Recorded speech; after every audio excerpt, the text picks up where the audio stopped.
Hi అండి అందరికీ. ఇదిగోనండి టిఫిన్ సెంటర్లో అనమాట ఇది. ఆ తర్వాత ఇంటికి వచ్చిన తర్వాత వంట చేస్తున్నాను నేను.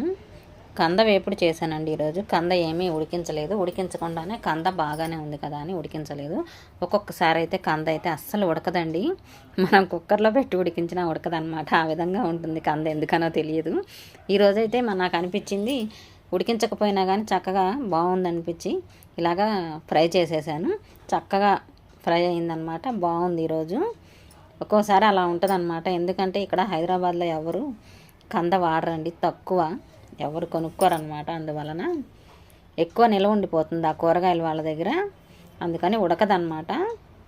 అందుకని బాగా కుక్కర్లో ఉడికించి ఆ తర్వాత చేస్తాను. ఈరోజు బాగానే ఉందని ఫ్రై చేసేసాను, చక్కగా వచ్చిందండి, చక్కగా ఫ్రై అయిందనమాట. ఇంట్లో కొంచెం క్యాబేజీ చిన్న ముక్క ఉందండి, ఆ క్యాబేజీ తోటి కొంచెం సన్నగా కోసేసి